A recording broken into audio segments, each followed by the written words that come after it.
Yo, what's up? Unrivaled, the official podcast of Penn State football.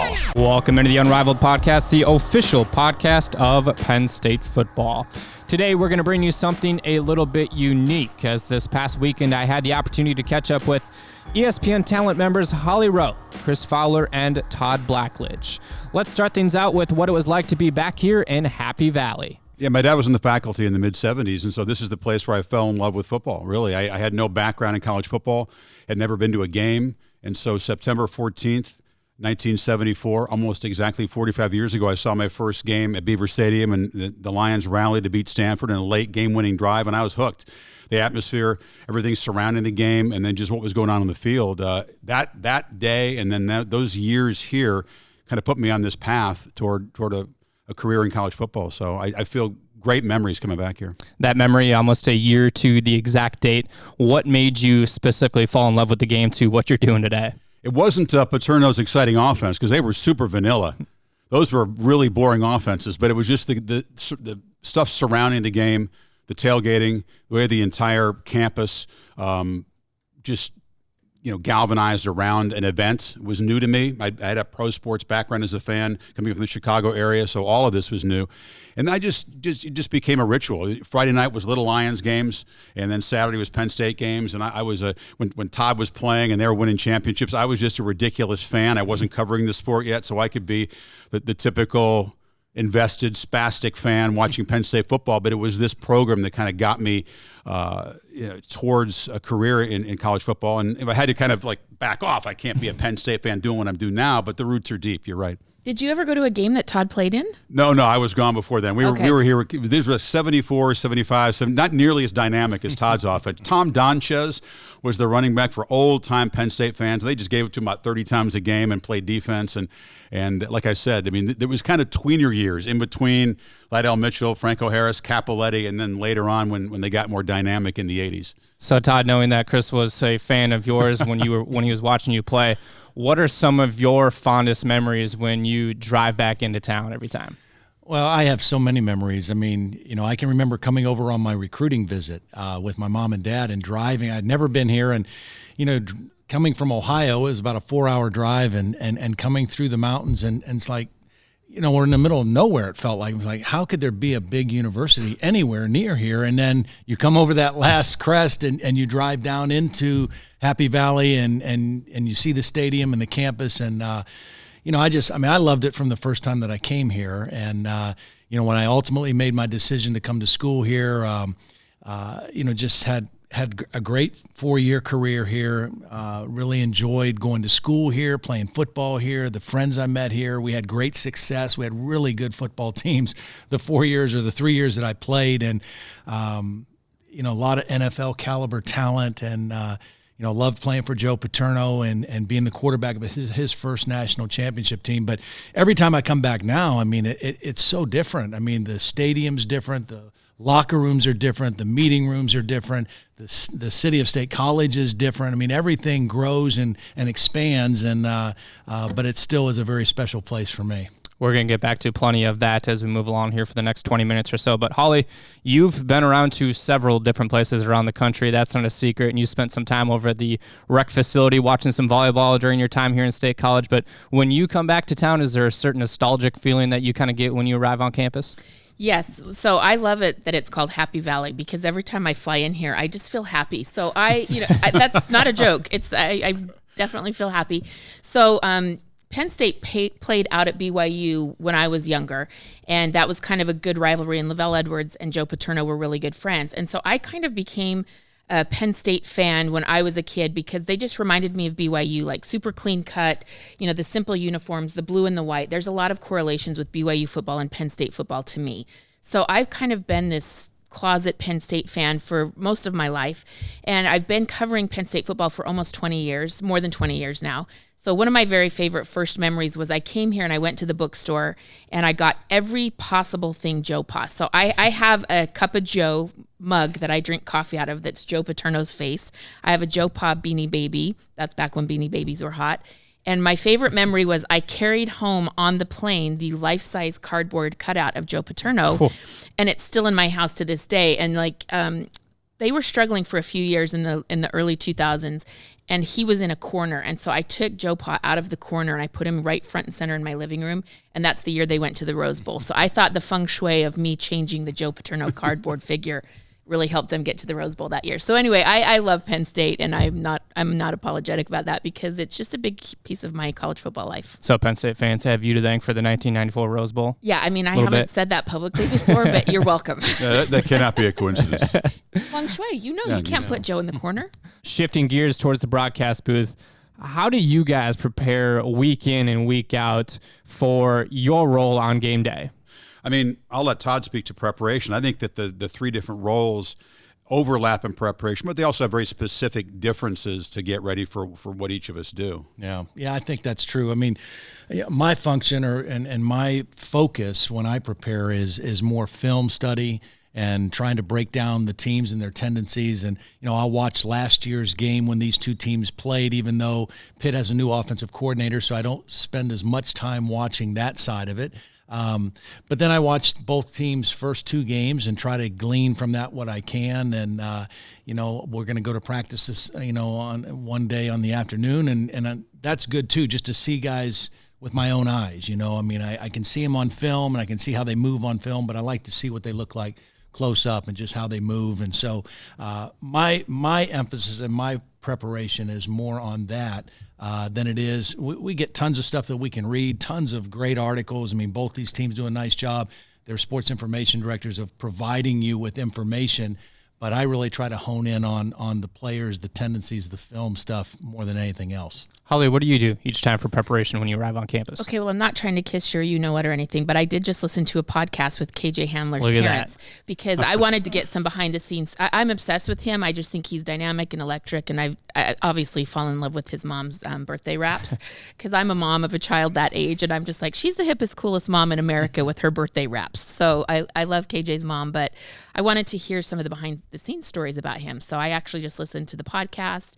And you never know what information you need during the course of the game. So I feel like it's always gathering a lot of information. And then it's like, okay, can I react or can I tell a different piece of what they said? And I think sideline's interesting because you have to be very impromptu and improv.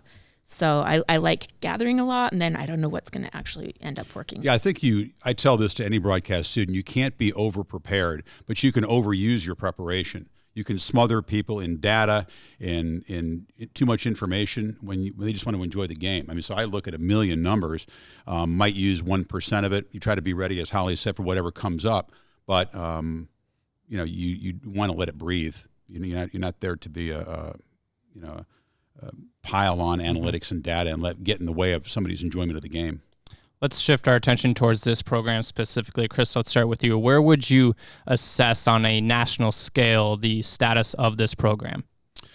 Well, it's near the top, but I mean, you've got stiff competition in your own division of the conference. You've got Ohio State and Michigan always, expanding and pushing forward. So you've got to keep up with them. I think what's interesting is that James Franklin's approach has been, and I think traditionally it would be hard to argue with this, that Penn State has been more reactive than proactive, that they have not necessarily been bold or aggressive or a trendsetter. So I think it's interesting to see if that new direction can take shape here, because you don't want to just be playing catch up to Ohio State in facilities or recruiting or Michigan or those kinds of teams. To have the kind of success this program wants and the fans want, you have to get out of your own division. You have to play for Big Ten championships, and obviously the bar is very high. It's not just those two programs. It's Michigan State. It's Maryland coming on strong. So I think that you've got stiff competition in your own backyard, but where this program heads is interesting to me. I mean, James Franklin can recruit. You can develop players very well here.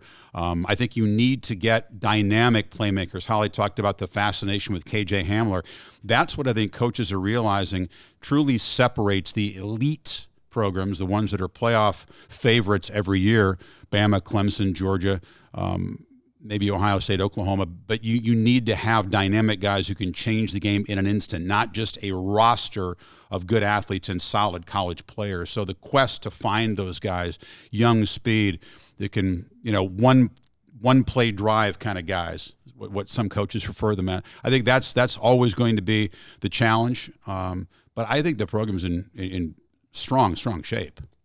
Todd, for you, knowing that national championship trophy is right behind you, and you are obviously a critical part of that, that's not a secret, but what does Penn State, in your eyes, it's a loaded question, what do they need to do to be able to get back to that caliber status? Well, I think Chris really touched on it. I mean, I think the things you need as a program, they have in place. I mean, I think the infrastructure is in place. I think the facilities are in place. I think the player development, the support staff, those kind of things, they have what the great teams have.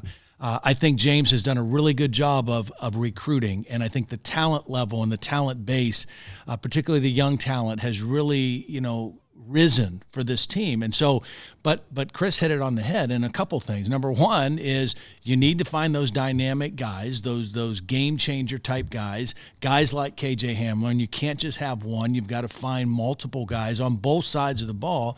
And then also, Chris touched on this, I think their talent is as good as everybody in the Big Ten except maybe Ohio State. I don't know that anybody's quite caught them yet.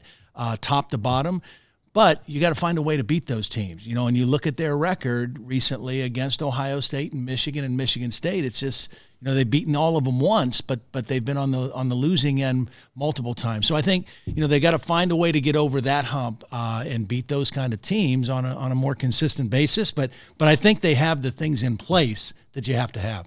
Todd, you've been through the recruiting process before, but in your eyes, what do you think are some of the biggest differences in today's recruiting world versus back then?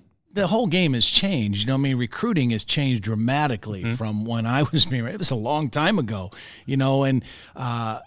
but I took my visits and I had certain criteria that I was looking for in a school. One thing that's dramatically different, and I think I could speak for anybody and we had great players and we had NFL players, but when I was being recruited that day and time, nobody thought about getting to the NFL. That didn't factor into the equation when you were choosing a school. I mean, that just was. It really didn't at all? No, it did not. Wow. Now, you thought about playing in bowl games, you thought about competing for championships, you thought about playing on TV. Those kind of things were all very meaningful and winning, but it wasn't until you got here and started playing till you started thinking about making it to the next level. And now, that's right up on the top of the list for a lot of kids. Just your 4 or 5 star kids. They're like, where is my best opportunity to be developed so that maybe in 3 years I can go to the NFL? That just was unheard of. You're thinking like junior, senior year in college in your area. Now it's junior, senior high school. Right. Those guys are immediately targeting the NFL. Yeah, it's very different. And guys are, the other thing that's so different is, kids know each other, recruits know each other through social media, through Elite 11, through other types of 7-on-7 camps. Everybody knows who everybody else is in the recruiting process. And, back then, occasionally you might be on a visit with some of these kids at the same time, but for the most part, you didn't have a whole lot of interaction or knowledge of what other kids were doing. Yeah, social media, I think, is the biggest thing that's changed in recruiting. Like, we just had to explain to Todd what the influencer chamber is that's right outside this room where we're sitting.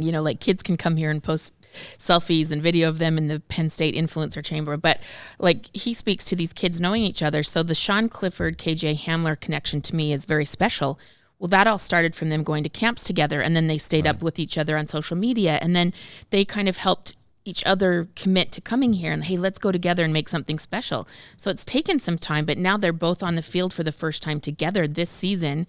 So I think those are the cool recruiting stories. If that was all bred in camps and getting to know kids out of your region, one's from Ohio, one's from Michigan, and then keeping in touch on social media. So that is different. And it's so fluid. The early commitments mean less concrete decisions.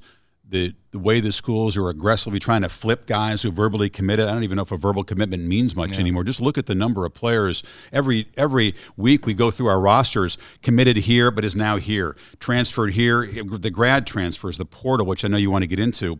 It's really incredible how fluid the rosters are and how fluid the recruiting process is. It's really just like show up in a place and let's see who actually is on campus, because everything you've read about, it changes in a day. Yeah, and make no mistake, in college football, facilities are important, and you have to have those things in place, but recruiting is the lifeblood of college football. You've got to recruit high-level talent to compete, and the bar is set very high because the elite teams right now, Whether you talk Alabama, whether you talk Clemson, whether you talk Georgia, those coaches and those coaching staff are elite recruiters, and they are relentless recruiters that never take a day off. So in order to get to that level, you have to have that approach to recruiting, and it's a 365-day-a-year job. Well, Chris, you touched on it, the transfer portal. Let's go there. I want to know your guys' thought, everyone around the table, how that has positively or negatively affected college football. It's to me, it's too early to tell. I do think that these rules come about for a reason, and giving kids the flexibility to transfer when coaches are taking jobs and changing, for more money all the time, I think is on surface a good thing. But like any rule, it can get overused or abused.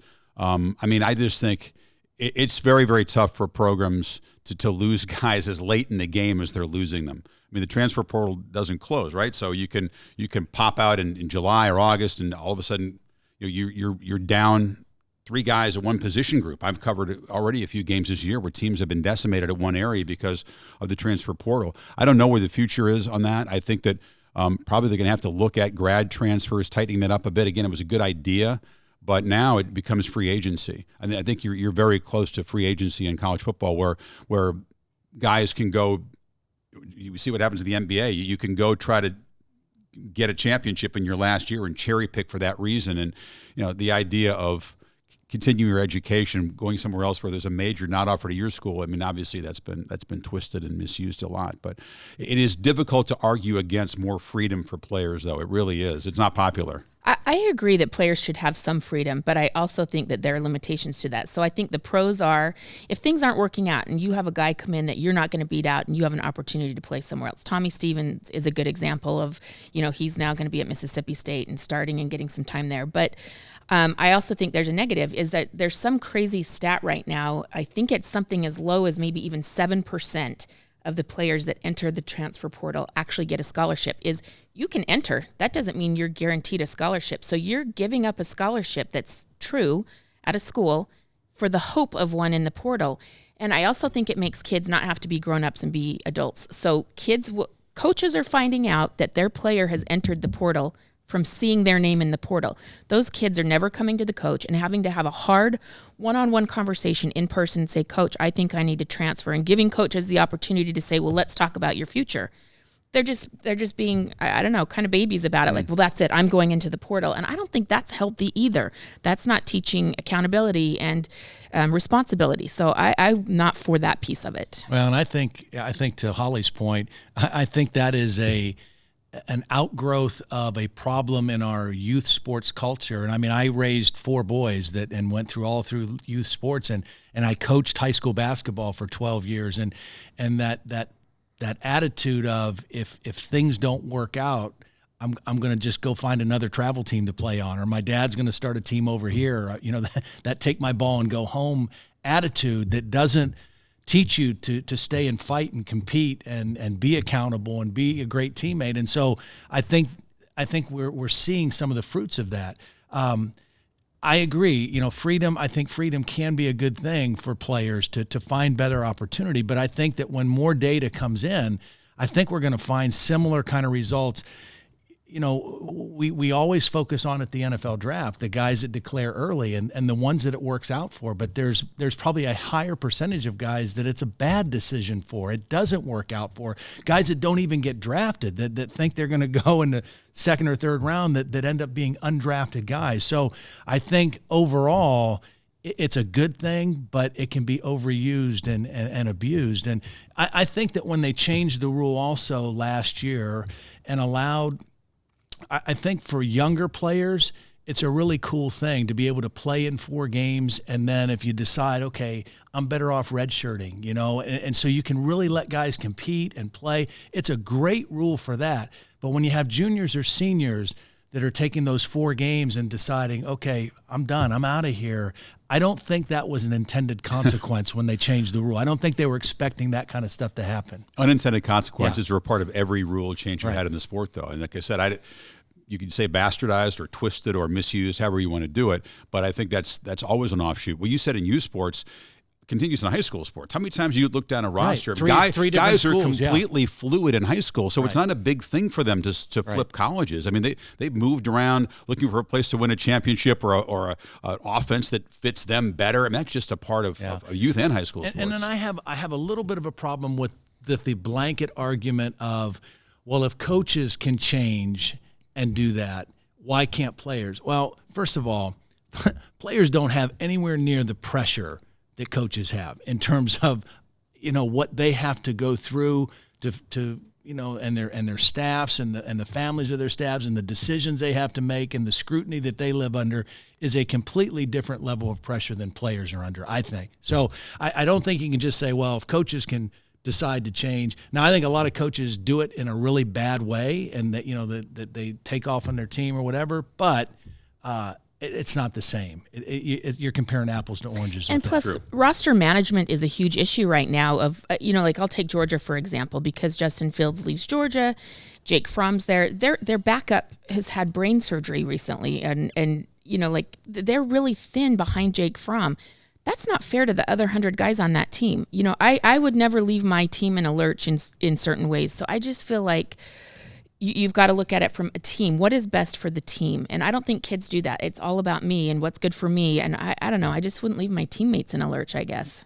Holly, how do you think through your adversity? I think this is a kind of a good point to touch on this, but through your battle and your fight with cancer and all these athletes that you're talking about with the different adversities and such that they go through, what is your message to not only football college athletes, but college athletes in general? What is your message to the student athlete that you're going to have to go through adversity, you're going to battle different fights, but what's your message after going through your fight? Good things are never easy. So to get to the good parts of life and the good things in life, it's never easy. If it was easy, everybody would do it, right? So I saw this thing on social media recently with Antonio Shelton. Some fans were very critical and yelling at a teammate of his, and he took great exception to that and tweeted out about it. And he was able to clarify his comments, and he said, listen, you guys are criticizing us and yelling at us, and you've never played college football. You've never been coached. Like, please have some respect for us. And so I do think that kids, I went through a really hard time. No one will know behind the scenes everything I had to go through. And so you don't want to criticize people who are going through adversity because you will never understand how hard things really were behind the scenes. But I feel like that's important for kids these days too. Things are hard. Antonio Shelton's being very honest about, don't criticize us. You don't know how hard this is right now. I think that's important to show respect to everyone, regardless of their situations. But I do think it's important for kids to understand it's going to be hard. Everything worth having in life is hard. Literally everything worth having in life is hard. You have to show up in the hard parts too. And I think that's what I learned going, it's been really hard for me to work college football for the last few years, but I showed up and I was rewarded and it was wonderful. So keep showing up. Don't just put your name in the life portal or the transfer portal or show up and do the hard stuff. Last thing for you guys before I let you go, but each of you have such a different perspective on what it's like. You can see on the wall behind us, walking into that stadium for a Penn State whiteout and really any game in general inside Beaver Stadium. But Chris, let's start with you. When you walk in there, I want your whiteout perspective first. So when that stadium is full, 110,000 people, we hear your intro on national TV. What is it like for you? Oh, the pulse races a little bit. I don't think it's nostalgic for me. I agree with Todd. That place has changed so much since I was a kid in here that I don't view it as this is the same place where I first fell in love with football. I just look out there and the visual spectacle is amazing. The energy inside the place is amazing. It's always a big game. Obviously, there's a lot on the line for the whiteout game, and it's been one of the most I think fun and rewarding things about this package the last 5 years is being able to do the whiteout game here. I look forward to it. Our directors love it. I mean, it's very telegenic. It's unique to Penn State in terms of starting here. I know that it started in the NHL. I know the guy who started it, Guido, obviously very close to Todd. He's a friend of mine as well. So the whole genesis of the whiteout is something I'm aware of, and it's a really, really special 4 hours every year that I feel lucky to be able to witness. Todd, for you, being a former player here, you've had the experience to be out on that field, but What is it like for you still to this day to be able to walk down there? It's still a thrill. Now, what I can remember our senior year, our national championship season, we had the first night game ever played at Penn State. They brought in portable lights for the Nebraska game. The game started in the afternoon and ended at night. And, I mean, we won with a touchdown pass with 4 seconds left in the game, and it was a frenzy, but there was 86,000 people in the stadium, and it was incredible. I mean, there's 30 more thousand people at Penn State games now when that place is packed out. So and I think some people might think, well, you went to Penn State, so you're biased when I say this, but I've been everywhere, just like Chris and Holly have been everywhere. I mean, you could count on one hand the atmospheres, the game day atmospheres that are on equal par with Penn State. I mean, it's right up there with Alabama. It's right up there with LSU for a night game. It's right up there with all the best places in college football for a game day atmosphere, a game day experience. And to me, I think that's incredibly special. The students have driven it here. I think when I remember some blasé fan performances back in the day. I think what the student section has done is kind of dragged everybody else, what I call the regular fans, into their world of frenzy. I think it's been neat to see that here. Yeah. Todd was being very politically correct there. I'm not going to be. I think it's the best thing in college football. So we just had this big panel. These shows are airing every Thursday night on ESPN about the greatest, and we debate what are the greatest things in sports. And I think that the Penn State whiteout and the fans here are the greatest atmosphere in college sports, and I will not back off of that. I've been at every stadium in the country, and it's bigger than everywhere. That we can get 110,000 people minus the opponent section to do the same thing and participate in a unified way. That's incredible. And then the student section, I mean, they have these chants, and when these certain songs come on, they're all doing the same thing. It's an orchestrated energy and unity, and I love it. I just take my phone and film it. Like, I just want to watch this later, how great this crowd is. Like, I'm filming the crowd because I love it so much. So I'm not going to mince any words. It's my favorite. Yeah, I think the closest thing, to that kind of unity and that kind of things happening in unison, and it's a special place too. But when you do a game in College Station at Texas A&M with their whole, that's a different culture down there that attends, that is part of their game day thing. But similar in that regard, yeah. Guys, appreciate you stopping by on this episode of the Unrivaled Podcast, and good luck the rest of the season, all right? Enjoyed it. Thank you. Thanks. Thank you. Yo, what's up? Unrivaled, the official podcast of Penn State football.